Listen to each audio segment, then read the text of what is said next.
भी पढ़ते थे आप? हाँ। तो कैसा लगता था जब कोई मुझे ये बोलता था? अस्सलाम वालेकुम जी, क्या हाल चाल है आप सबके? ठीक हैं, होशियार मज़े में हैं? तो मैं भी बिल्कुल ठीक हूँ आप सबकी दुआओं से। तो आज बिना स्किप किए हुए आपने व्लॉग देखना है, क्योंकि आज का व्लॉग आपको बहुत मज़े का लगने वाला है इंशाल्लाह। क्योंकि मेरी बहुत सारी बहनों को इंतज़ार था और जिन्होंने मुझे लगे हुए थे कमेंट पे कमेंट करने के, चली जाओ यहाँ से, चली जाओ यहाँ से। तो फाइनली जी मैं यहाँ से जा रही हूँ और मैं कराची पहुँचने ही वाली हूँ। बस ज़्यादा लंबा मैंने ट्रैवल व्लॉग बिल्कुल नहीं बनाया था। आगे सारा मेरे घर का इंशाल्लाह व्लॉग आपको मिलने वाला है, इसलिए आपने आराम सुकून से मेरा व्लॉग देखना है। छोटा सा रिव्यू दूंगी, बस के बारे में सारा बताऊंगी। आप लोग कोशिश करूंगी, आज फर्स्ट टाइम जो है वो मैं बस का रिव्यू देने जा रही हूँ। मैंने कहा कि चले आप सबके साथ भी शेयर करूँ, क्योंकि बहुत सारी बहनों को सफ़र करना हो तो वो सोच ही होंगी कि भी क्या मतलब ये बस कैसी है कैसी नहीं, ठीक है ना। तो यहाँ पे ऊपर जो है वो सीट नंबर लिखे हुए होते हैं। यहाँ पे हमारा जो सीट नंबर था वो 13 और 14 था। और इसके अलावा ये सारी सीट्स इसकी देख सकते हैं आप लोग, काफ़ी कंफर्टेबल थी। और यहाँ पे बस में कोई भी नहीं था, तो इसलिए मैंने आराम से वीडियो जो है वो बनाई है। अच्छा, सीट इसकी जो है वो चौड़ी है, जबकि डाइवो जो एक्सप्रेस है ना उसकी सीट जो है ना मुझे इतनी ज़्यादा कंफर्टेबल नहीं लगती। कि डाइवो एक्सप्रेस का जो अच्छी बात है ना वो यही है कि वो मेन उसके टर्मिनल है जहाँ पे वो रुकती हैं। ये वाली बसें जो है ना, ये यार इनका ये मसला है कि इन्होंने अपने कस्टमर जो हैं वो जगह जगह से पैसेंजर जो हैं वो जगह जगह से उठाने होते हैं। अच्छा, यहाँ पे मैं बता रही थी आपको कि ये एक सर्विंग ट्रे है सामने लगी हुई है, और उसके अलावा पॉकेट बनी हुई है, और नीचे जो है वो पाँव रखने के लिए इस तरह से ये दिया होता है। इसको आप अपने हिसाब से एडजस्ट कर सकते हैं, थोड़ा ऊपर नीचे या जहाँ भी करके आपको कंफर्टेबल लगता है ना उस तरह से आप एडजस्ट कर सकते हैं। उसके अलावा सामने ऊपर ही आपकी सीट के बिल्कुल ऊपर जो है वो इस तरह लाइट लगी होती है, साथ ही स्पीकर भी है और साथ एसी भी है। और इसके अलावा बेल का बटन भी है, आप बेल बजाएं और लाइट अपनी मर्ज़ी से ऑन ऑफ कर लें। और बेल बजा के जैसे ही आपके सामने वो आ जाते हैं, अक्सर लेडीज़ होती हैं या फिर जेंट्स भी होते हैं, तो जब आते हैं तो आपको अगर वॉमिट बैग चाहिए या कोई भी पानी वगैरह चाहिए तो आप उनसे ले सकते हैं, ठीक है ना। यहाँ पे इमरजेंसी एग्जैक्ट है, मतलब ये जो दरवाज़े अल्लाह ना करे कोई भी ऐसा मसला पेश आए कि जिसकी वजह से फ़ौरन बाहर निकलना होता है, तो ये दरवाज़ा, ये साइड का जो मिरर है ना, ये ग्लास मेरे ख्याल में ये या तो तोड़ने में आसानी है या फिर इधर डोर है, वो मुझे नहीं पता है जी। यहाँ पे सामने एलसीडी दी हुई है। और ये है सारी बस का रिव्यू जो कि मैंने सोचा कि आप लोग के साथ शेयर करूँ, जिन मेरी बहनों ने सफ़र करना होता है, शायद मे भी सियालकोट से मुल्तान, लाहौर, कराची, इस्लामाबाद, सखर, पिंडी, गुजरांवाला, ठीक है ना, जहाँ भी चाहें आप लोग इन पे सीट्स बुक करवा सकते हैं। ऑनलाइन भी सीट्स मिल जाती हैं और आप लोग जाकर टर्मिनल पे भी जो है ना वो ले सकते हैं इनकी टिकट्स वगैरह, ठीक है। हसन, ये देखें हमारे बीच में जो है ना वो दूध का डब्बा और साथ में पानी की बोतल और मोहम्मद की फीडर्स वगैरह वो मैंने सारी यहाँ ऊपर ही रख ली थी। पता है सफ़र बहुत लंबा था, और चाहे जितनी मर्ज़ी कंफर्टेबल सीट्स हों या आप ट्रेन की टिकट्स करा लें, बस की करवा लें, या कहीं भी जो लंबा सफ़र होता है ना, सफ़र ही होता है, मतलब इंसान थक जाता है। मैं इतना ज़्यादा थक गई थी, यकीन करें कि मेरा सुबह जाके मेरा मुँह भी इतना सूज गया था। और दूसरा जो है ना वो मेरे मतलब कि इतनी थकन बाकायदा फ़ील हो रही थी, मुझे बहुत ज़्यादा थकन हो गई थी। खैर अभी यहाँ पे बस हम लोग निकल पड़े हैं, तो ज़्यादा जैसा कि मैंने कहा है कि लंबा व्लॉग मैं नहीं खींचूंगी। तो यहाँ पे आगे जाते ही जो है ना वो अभी आया हमारा रेस्ट एरिया। थोड़ी देर के लिए, आई थिंक सखर के पास आके थोड़ी देर के लिए बस रुकी थी। पूरा मुल्तान से कराची आते वक्त सिर्फ जस्ट एक दफ़ा बस रुकी है, और वो भी यहाँ पे 10 मिनट का जो है ना उन्होंने टाइम दिया था कि आप 10 से 20 मिनट, आई थिंक उन्होंने कहा था कि आप आराम से बाहर जाएँ, चाय शाय पिए या वाशरूम जिसने जाना है वाशरूम चले जाएँ। इसका जो मुझे मतलब मैं नीचे नहीं थी उतरी, वो इसलिए नहीं थी उतरी क्योंकि ये अगर मोटरवे पे रुक जाती तो वहाँ पे किसी रेस्ट एरिया में रुकती तो वो काफ़ी ज़्यादा वहाँ के वाशरूम भी साफ़ सुथरे होते हैं और वहाँ के मतलब अब वॉक भी ईजी से कर लेते हैं। यहाँ पे जहाँ रुकी थी ना वहाँ पे बहुत ज़्यादा मुझे रश लग रहा था, इतना रश लग रहा था मैं नीचे ही नहीं उतरी थी। फिर मैं बैठ गई वापस उसी में बस में, और फिर हम लोग सीधा आ गए थे कराची। यहाँ पे हम उतर गए हैं। इन बस वालों का ये भी फ़ायदा है कि जैसे डाइवो है ना, तो उसने जाके सीधा अपने टर्मिनल पे उतारना होता है। ये आप जहाँ आपके घर का मतलब करीब का एरिया जो भी होता है जहाँ पे बस गुजरी, आपको पता है कि यहाँ से हमारा घर जो है वो करीब है, अब वहाँ पे उतर सकते हैं। तो मैं भी बस यहाँ पे हम लोग उतर गए थे। अभी इंतज़ार कर रही थी कि आसिफ आए नहीं। मैं इधर ठंड में खड़ी हुई थी, इतनी ठंडी हवा चल रही थी, और आसिफ ना घर आज लेट हो गए थे। असल में इन लोगों ने अलार्म शायद लगाया हुआ था और इनको पता था कि बस थोड़ा लेट ही आएगी, लेकिन बस अपने टाइम से भी पहले आ गई थी। तो बस यही इस बस का फ़ायदा जिस वजह से इसमें सफ़र हम लोग करते हैं। यहाँ सीप भी आया था, आसिफ भी आए थे, और बस बहुत अच्छा लगा। थोड़ा लेट हो गए थे तो उस वजह से मैं बोल रही थी, मैंने कहा कि आप लोग इतना तंग थे मुझसे कि आप लोग इतना लेट आए, और ठंडी हवा चल रही थी और मोहम्मद को लेकर मैं यहाँ पर खड़ी हुई थी क्योंकि अभी थोड़ा गाड़ियों का भी शोर है तो आपको शायद आवाज़ सही ना आए, तो इसलिए मैं यहाँ पर वॉइस ओवर कर रही हूँ। आगे चलती हूँ अब घर में भी आपको बच्चों वालों का भी रिएक्शन दिखाती हूँ। वैसे तो सबको पता ही है कि आज मामा आने वाली, लेकिन छोटे वाले दोनों घर में सो रहे और आसिफ और हसीब आए थे हमें लेने के लिए। चलिए अब फटाफट गाड़ी में सामान रखते हैं, निकलते हैं और जाते हुए थोड़ी बहुत ज़रा आसिफ से भी कुछ गुफ्तगू कर लेते हैं। और बात आप लोगों से करना चाहूँगी कि मेरी वॉइस पे आप लोगों ने इग्नोर कर देना, क्योंकि मैं इतना थकी हुई थी महीने वो वाकई कठिन थे, काफी मुश्किल, बहुत मुश्किल। ऐसा ही बस नहीं, मजाक के अलावा सबसे बड़ी बात होती है आपने अपने घर को स्टैंड बाय रखना हर लिहाज से, और ये औरत का ही काम है, मर्द का काम नहीं। बहरहाल गुजारे हैं दिन, क्या कर। हाँ जी सीत साहब जी मामा के बिना कैसा रहा? सही रहा पप्पा ने हमें बहुत अच्छे से रखा है। बहुत बढ़िया दिन गुजरे। याशियाँ की हैं हमने बहुत। मुझे पहले ही पता था तुम लोग वहाँ से तंग आए हुए। और सुनाओ आपका सफर कैसा रहा? अल्लाह का शुक्र है बेहतरीन था, बस थोड़ा सी थकावट हो गई थोड़ी। कि आप मोहम्मद को गोद में 5 मिनट भी हसन ने नहीं पकड़ा अपनी गोद में। है मोहम्मद बाबा बाबा अभी घर में जाएगा, वहाँ पे मोहम्मद अभी डर रहा है, मैं कहाँ आ गया हूँ, मैं किसके पास आ गया हूँ, ये कौन है मेरे इर्द गिर्द सारे। तो चले जी मिलते हैं आपको घर पे जाके। आज मेरी प्रमोशन है, मैं कह रहा हूँ। अच्छा किस चीज़ की? अभी मैं परफेक्ट हूँ ना स्कूल का, तो मैं हेड बॉय बन जाऊँगा अभी।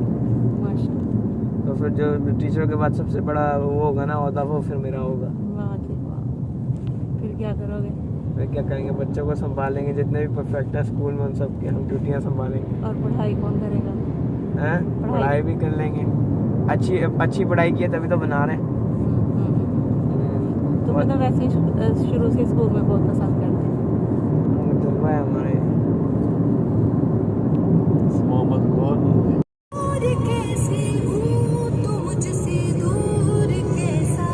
बताओ ना।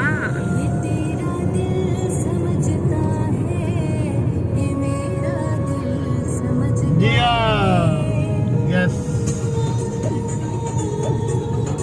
तो बस जी अल्लाह का शुक्र है कि बहुत अच्छा वक्त गुजर गया था, और अभी जो है वो बस घर जा रही हूँ। घर जाके आपको छोटे बच्चों का भी रिएक्शन दिखाती हूँ कि वो उन्होंने इतनी देर बाद जब मिलेंगे तो उनका क्या रिएक्शन आने वाला है। बाकी यहाँ पे बस हम लोग लिंक रोड से जा रहे हैं। बच्चे लगता है अभी सो रहे हैं। तो मैंने हसन को बोला कि तुम एक काम करो, अंदर जाओ और जाकर जो है ना वो मोहम्मद को उनके साथ बिठा दो, वो खुद ही इनकी आँख खुलेगी। और दूसरा ना फिर वो मैं थोड़ी देर बाद सामने जाऊंगी, भला उनका क्या रिएक्शन आने वाला है।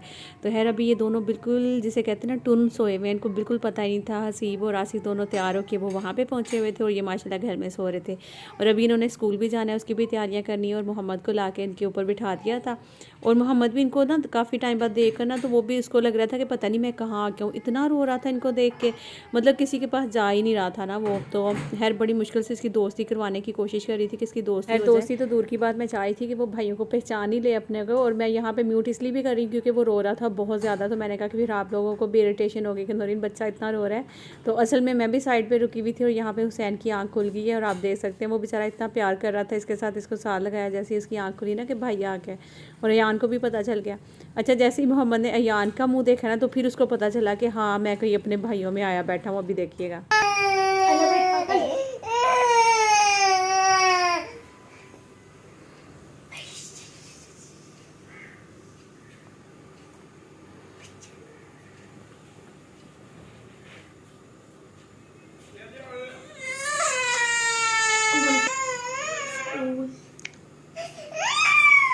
वो देखो क्या है, वो देखो अम्मासी आई है।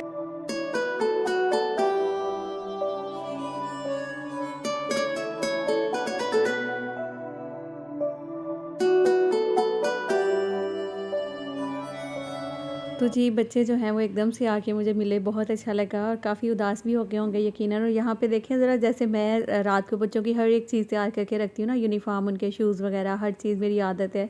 तो शुक्र है अल्लाह का कि पीछे से बच्चों ने, आसिफ ने सारा वैसा ही काम किया जैसे मैं कर रही थी। और यहाँ पर माशाल्लाह हुसैन जो है वो तैयार खुद ही हुआ था। तो मैं ऐसे पूछ रही थी कि आप खुद ही तैयार हुए, पापा नहीं करते आपको तैयार? कह रहा नहीं मैं अब खुद हो जाता हूँ। तो माशाल्लाह ऐसे लग रहा था जैसे बच्चे ना बड़े बड़े से हो गए, हर चीज़ खुद करने लग गए हैं। ना हमेशा यही लगता है कि बच्चों को ना मतलब कम एज से उनको चीज़ें सिखा देनी चाहिए कि वो खुद से तैयार होना शुरू हो जाएं, सॉक्स पहने, शर्ट पहने, बेल्ट लगाएं। ये इस तरह की चीज़ें ना मैंने बड़ों को भी टाइम से ही सिखा दिया थी सारी चीज़ें। मुझे इस तरह लगता है कि जब हम बच्चों को बाहर भेज देते हैं, जब वो बड़े हो जाते हैं, अक्सर बच्चे जो है ना वो हमेशा माँ बाप की तरफ ही देखते हैं कि हमें वो कपड़े निकाल के दें, प्रेस करके दें, हमें तैयार करें या ये सब चीज़ें करें। तो उससे ना वो बच्चे को ना आप मतलब इंडिपेंडेंट नहीं होने देते हैं, हमेशा उनको अपने वो करके रखते हैं। तो उससे क्या होता है कि जब कभी बच्चों को बाहर जाना पड़ता है, वहाँ जाके बेचारों को इतनी मुश्किलात पेश आती है ना। और जब आपके बच्चे छोटे छोटे काम बचपन से ही स्टार्ट करते हैं करने के लिए, और मैं कहती हूँ कि मेरे तो है भी लड़के हैं ना, इनमें से किसी को बाहर भी जाना पड़े तो मैं कहती हूँ कि इनको हर चीज़ आनी चाहिए। बल्कि मैं तो इनको बोलती हूँ कि आप लोग किचन में भी हेल्प किया करें और कुछ ना कुछ खाने पकाने में भी हेल्प किया करें, ताकि आप लोगों को चीज़ें करनी आए ना, तो उससे आप लोगों को फ़ायदा होगा। खैर आप लोगों की पता नहीं इस बारे में क्या राय होगी, लेकिन मेरा तो यही कहना है कि हमेशा हमारे बच्चों को जो है ना वो चीज़ें आनी चाहिए, और अच्छी बात है बल्कि वो सीखेंगे तो। अच्छा, यहाँ पे ना मेरा दिल चाह रहा था कि माशाल्लाह बच्चे जो हैं वो खुद ही उठकर जब तैयार, मैं इतना थक गई थी ना कि मैं बस, मेरे मुंह पे भी इतनी स्वेलिंग आई हुई थी कि मैं आपको बता नहीं सकती। मैं अभी बिस्तर में लेटी हूँ, क्योंकि बैठ बैठ के आप सोचें कि क्या हालत होती है। तकरीबन कोई 12 घंटे, ऑलमोस्ट 12 घंटे या 12 घंटे से ज़्यादा, हाँ तकरीबन कोई 12 घंटे हम लोग जो है ना वो सफ़र करके आए थे। मतलब आप सोचो कि बैठ बैठ के क्या हालत होती है 12 घंटे। मैं एक सेकंड के लिए भी उठ के सीट से खड़ी नहीं हुई थी, तो मेरी बहुत ज़्यादा फेस पे भी स्वेलिंग हो गई थी, और मैं अब ना बहुत ज़्यादा थक गई थी। खैर मैं लेट गई, तो मैंने बच्चों को बोला कि मेरा दिल चाह रहा है कि, वैसे तो यही था कि स्कूल से आके हसीब कह रहा था कि मामा वो खोलेंगे बच्चे बैग वगैरह और जो सामान है उनका वो निकालेंगे, तो मैं व्लॉग बना लूँगा साथ। मैंने कहा कि नहीं, पता नहीं क्यों मेरा दिल चाह रहा है कि वो बच्चे ना खोल के अपनी चीज़ें देखें, ताकि उनको खुशी हो कि मामा ये तो हमारे लिए क्या लेकर आई हैं। तो ज़्यादा तो मैं कुछ नहीं इनके लिए लेकर आई थी, लेकिन थोड़ी बहुत इनके खेलों का सामान, जो कि इन्होंने मुझे कहा था कि मामा ये चीज़ लेकर आना, और दूसरा खाने पीने की कुछ चीज़ें मैं इनके लिए लेकर आई थी। तो वो देखकर ना बहुत खुश हो रहे थे बच्चे माशाल्लाह से। कुछ इसमें कैंडीज़ थी, जेली थी, बबल्स वगैरह थी, चॉकलेट्स थी, और इस तरह की चीज़ें थी। तो उनको देख के बच्चे खुश हो गए थे। मैंने कहा अब इनमें से कुछ लंच में ले जाओ, और बाकी जो है वो खेलों का सामान है ना, वो भी आप लोग एक दफ़ा देख लो, ताकि स्कूल में जाके सारा दिन खुशी खुशी गुजरे। चीज़ें मैंने इसलिए नहीं सही तरह से दिखाई क्योंकि मुझे नहीं पता कि इनमें से कौन सी इसराइली प्रोडक्ट्स हैं या फिर कौन सी जो है वो पाकिस्तानी हैं, तो ये मुझे नहीं था पता। तो इसलिए मैंने आपके साथ मतलब वो चीज़ें दिखाई नहीं आप लोगों को। आहिस्ता आहिस्ता जब मैं सर्च करूँगी, देखूँगी, जब मुझे पता चलेगा तो मैं कोशिश करूँगी कि उन चीज़ों को अवॉइड करूँ। बाकी अल्लाह पाक तमाम मुसलमानों के, जहाँ जहाँ दुनिया में रहते हैं, अल्लाह पाक तमाम मुसलमानों को अपने हिफ्ज़ ईमान में रखें, आमीन सुम्मा आमीन। तो बाकी मेरी जो बहनें मुझे कमेंट्स कर रही थी ना कि नूरीन हमारा नाम ले, तो बल्कि आप लोग ना कोशिश किया करके हर व्लॉग पर जब भी कमेंट करती है तो उसके एंड पे अपना नाम लाजमी मेंशन किया करें, ताकि मुझे आप लोग के नाम जो है ना वो एक तो याद हो जाए अच्छे से, ताकि मैं उसको किसी व्लॉग में लूँ भी आपके नाम। ठीक है, यहाँ पे नाश्ता जो है हमारा बन चुके हैं, फटाफट से बैठते हैं, नाश्ता करते हैं। और मेरा सोने की तैयारी करनी थी, लेकिन आज ही नाश्ता ले आए थे। खा पी के सो गए, उतना ही अच्छा रहेगा। अच्छा माशाल्लाह आसिफ ने ना बड़ा प्रोटोकॉल दिया ना, सारा टेबल शेबल भर दिया, अंडे, सालन और ब्रेड, पराठे, चाय वगैरह हर चीज़ आसिफ ने रखी हुई। तो मैंने कहा अभी तो ज़रा मैं आई हूँ तब भी प्रोटोकॉल मिल रहा है मुझे ना, और जैसे ही आहिस्ता आहिस्ता पुरानी होती जाऊँगी ना, तो यहाँ पे जो इज़्ज़त है ना वो ख़त्म हो जानी है। तो माशाल्लाह जी बड़ा ज़बरदस्त सारा सिस्टम आसिफ ने संभाला था पीछे से ना।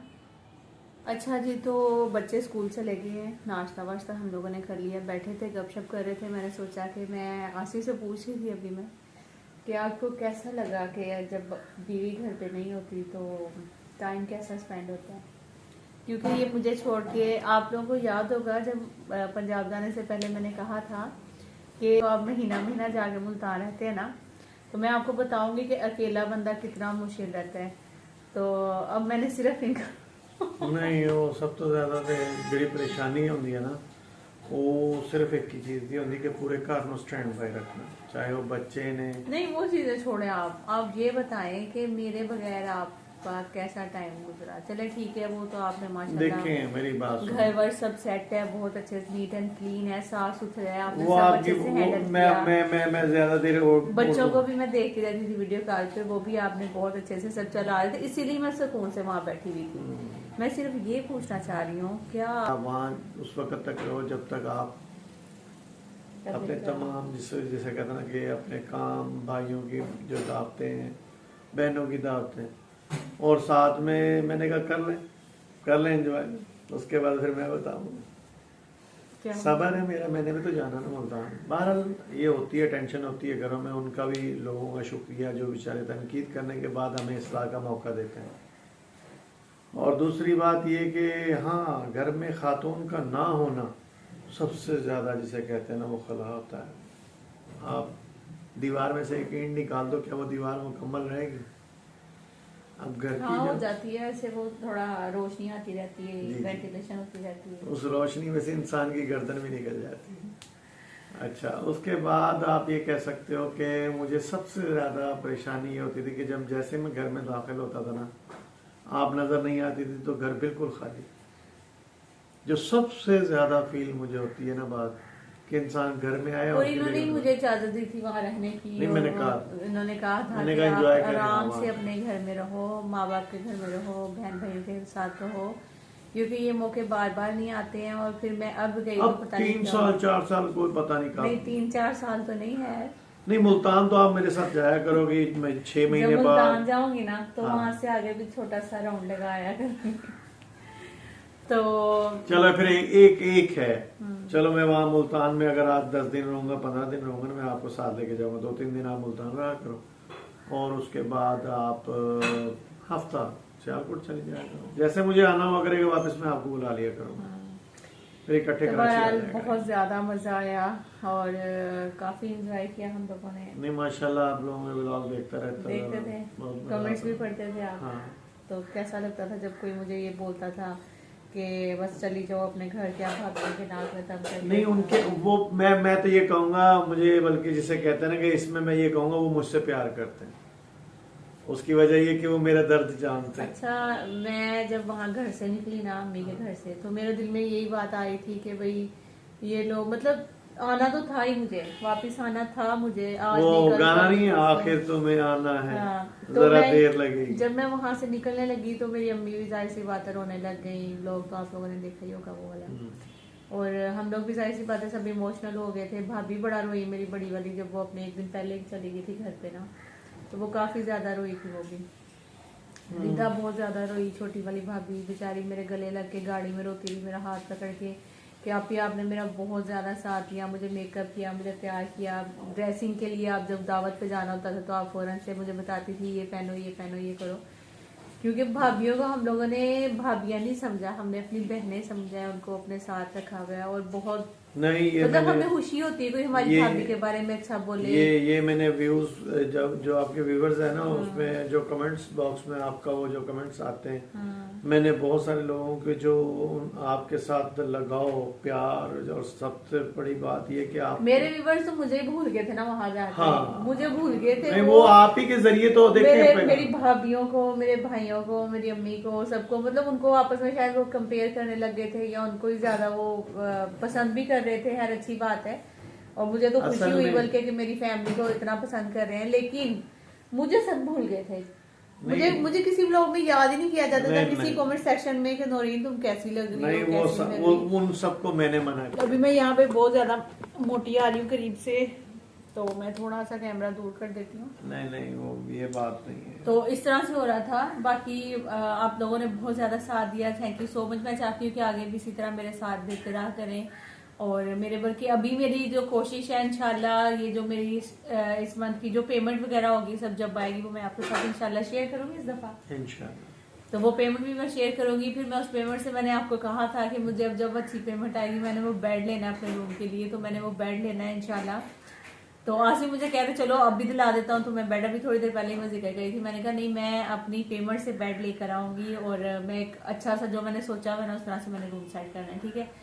तो आई होप कि आप लोगों को आगे के व्लॉग्स भी बहुत अच्छे लगेंगे मेरी फैमिली के साथ, जो खासतौर पे मुझे नहीं कमेंट्स कर रहे थे। मैं सॉरी मैं आपको इंटरप्ट कर रहा हूँ। जो भी आपके व्यूवर्स हैं, मेरी रिक्वेस्ट है व्लॉग देखें, बात सुने, शेयर करें और सब्सक्राइब करें, और सबसे बड़ी बात जुड़े रहें। मैं तो आपको कहूँगा चाहे 10 मिनट का डालें आप 12-15 मिनट जितना भी डाल दें व्लॉग, रोज का हाल हवाल ले लिया करें। नहीं मैं तो पूरी कोशिश करती हूँ, मेहनत भी करती हूँ और मैं डालती भी रहूंगी इंशाल्लाह आगे भी। जाहिर सी बात है मैंने बहुत मेहनत की है इस चैनल पे, और मैं किस तरह ना व्लॉग और कंटेंट की रही बात, जैसे कुछ लोग बोलते थे कि कंटेंट के लिए यहाँ बैठी हुई, व्यूज के लिए बैठी हुई है, तो कौन सी कोई ब्लॉगर बंदा ऐसा नहीं बैठता है ऐसा। जिसको नहीं, कौन सी ब्लॉगर ऐसी है जिसको कंटेंट नहीं चाहिए, मुझे ये बताएं। जितनी भी यूट्यूबर्स है सबको कंटेंट चाहिए, सबको अच्छे व्यूज चाहिए, क्योंकि वो मेहनत करती हैं। और अगर अच्छे व्यूज हमें जिस तरीके से आते हैं हम कोशिश करते हैं ज्यादा वही वाला कंटेंट आपके साथ शेयर करें, ठीक है। और ऐसा तो हो नहीं सकता कि मैं इतनी मेहनत करूं और मैं फिर कंटेंट ना ढूंढूं, और या फिर मैं कंटेंट ढूंढ के मैं बोलूँ कि मुझे व्यूज ना आए, तो ये किस तरह हो सकता है, नहीं ना हो सकता। चले है जी, अभी देख रही हूँ आगे अगर रूटीन आपके साथ, बल्कि अभी बच्चे आएंगे स्कूल से, फिर वो जब गिफ्ट वगैरह खोलेंगे उनका रिएक्शन भी आपके साथ शेयर करूंगी। और बाकी मिलती हूँ अभी कुछ ही देर बाद। बहुत बहुत शुक्रिया अगेन एक दफ़ा फिर से आप सबका बहुत बहुत शुक्रिया कि आपने मेरा बहुत ज़्यादा साथ दिया, और मैं चाहती हूँ कि आगे भी मेरा साथ देते रहिएगा। बस इसी तरह बार बार मैं यही बात कर रही हूँ ताकि आप मुझे छोड़ के किसी पतली गली से निकल ना जाइएगा इधर उधर। नहीं असं जान नहीं दवांगे, असं हाँ, आपने जाना नहीं है, आपने डेली मेरे घर आना है, चाय पीनी है, मेरे साथ नाश्ता करना है, और हमारी तरह थोड़ी सी जो गुफ्तगू है मीठी मीठी सी वो सुननी है। उसके बाद फिर आप भले पतली गली से निकल, बस एक दफ़ा आपने लाजमी आना करना मेरे चैनल पे, ठीक है। तो बाकी इंशाल्लाह मिलती हूँ जी अभी थोड़ी देर बाद। आप लोगों को कुछ कहना चाहेंगे अभी आप? बच्चे माशाल्लाह बहुत हैप्पी हैं, खुश हैं, वो भी माशाल्लाह आते ही उन्होंने मतलब मिले हैं मुझे। मैंने पूछा याद किया, तो कहते हैं हाँ याद किया, थोड़ा सा याद किया।